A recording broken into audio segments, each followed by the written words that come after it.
Good day and welcome to another episode of the Brew Quest. In keeping with my Belgian theme for the last couple of beers, I'm going to be drinking another Belgian beer, or Belgian-inspired beer, and it's called Devotion by Lost Abbey. So Devotion is a Belgian blonde ale. It is a 6% ABV, and it is brewed and bottled by the Lost Abbey here in California, specifically San Marcos. Now, Lost Abbey is actually very popular among beer drinkers here in San Diego and in California, and I'm pretty sure across the country as well. I know a lot of people like their Belgian styles. They make a quad, they make a triple, and I think there's a double and a saison. They make a lot of very historic beer styles, and I think even some of their beers are sought after. I think I even traded just a regular red poppy ale to somebody for some beers a while back. This is actually my first Lost Abbey beer. I was looking at one of their beers to do on the quad and the saison, but those bottles are like 750 ml bottles, and I didn't want to drink all of that by myself. I'm going to try to start with their smaller stuff, especially this blonde ale. But before I get to pouring, smelling, and tasting, let's read a little bit about Belgian-style blonde ales from craftbeer.com. So craftbeer.com says, the Belgian-style blonde ale is typically easy drinking with a low but pleasant hop bitterness. This is a light to medium-bodied ale with a low malt aroma that has a spiced and sometimes fruity ester character. Sugar is sometimes added to lighten the perceived body. This style is medium in sweetness and not as bitter as Belgian-style triples or golden strong ales.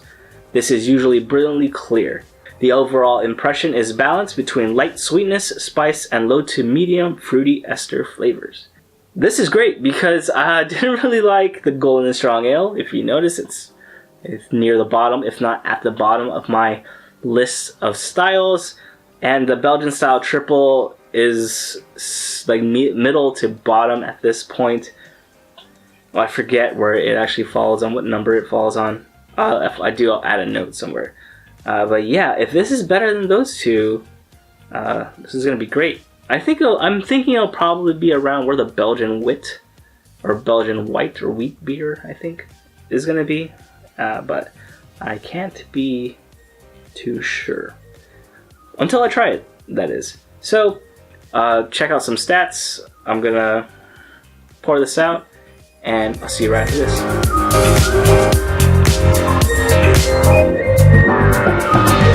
Riding low and flying high, we can reach the morning light. Come on, baby, you should take my hand. I got bottles, I got brews. Roll the dice, you'll never lose. Come on, baby, you should take my hand.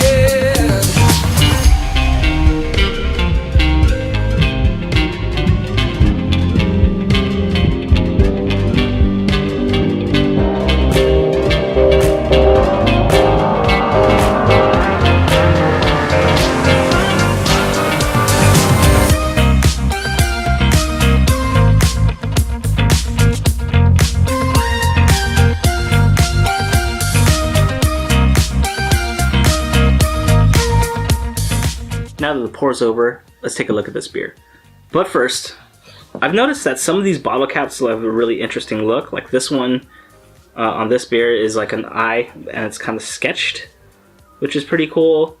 But even on the last couple of beers with bottle caps that I've opened, they all have interesting looking caps. I never really talk about them, but maybe from now on I will in the intro section, maybe. But let's take a look at this beer.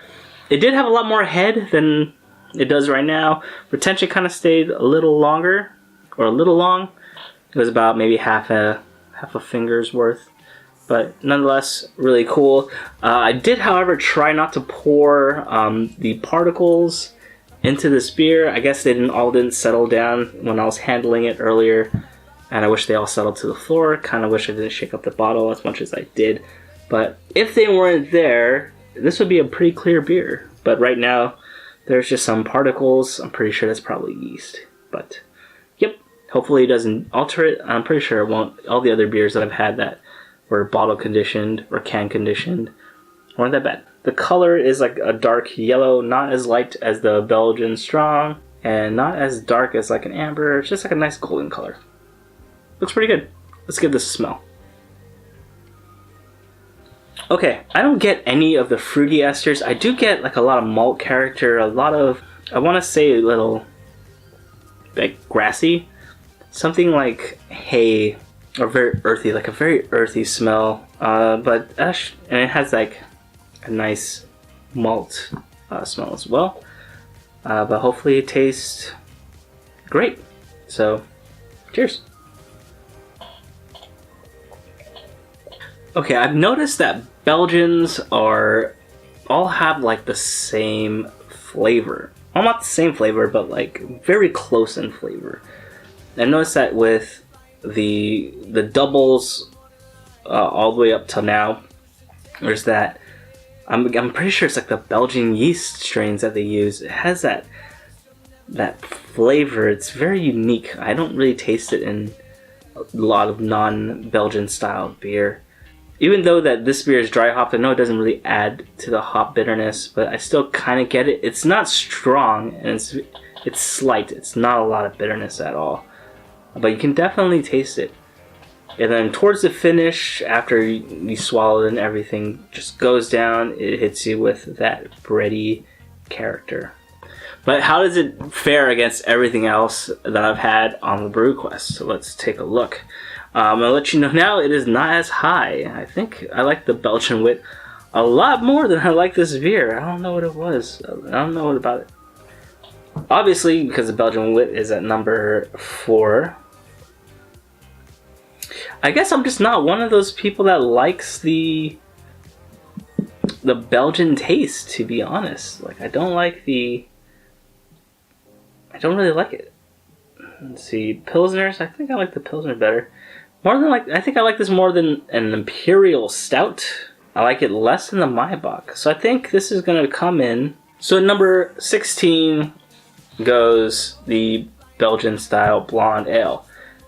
Now, like I've said before, this doesn't mean that the beer is bad or that you shouldn't drink it. It's just that with everything else I've had on this series, and right now I've had 25 beers already, this is sort of like middle of the road at this point. It's not like the best style I've had. It's not the worst one I've had. I mean, the one at the bottom is the Belgian-Style Golden Strong Ale, so you know. But it's an okay beer. I'd still drink it. It's something different. I mean, if I was drinking cream ales all the time, wheat beers all the time, it might just get boring, especially if they're all like the base styles. Oh, I poured some of it in there. This is a nice break from those other styles, and but it's not something I'd be drinking often. I don't think I would buy like a 6-pack of this. I think one every once in a while is good enough for me, especially like the triples and the doubles out there. But yeah, it is not bad. Not a bad beer, but I probably wouldn't get a 6-pack of it. If you have a favorite Belgian-Style Blonde Ale, please leave it in the comments below. I would love to hear what you guys think is the best Belgian-Style Blonde Ale, and if I can get it, hopefully I can try it for the side quest part. But right now, it's an okay beer. But thank you for watching. If you like this video, please hit that like button below. Subscribe if you haven't, and I'll see you on the next one. Cheers. It's not the best Belgian style I've had, but it's definitely not the worst Belgian style I've had. I got bottles, I got brews. Roll the dice, you'll never lose. Come on, baby, you should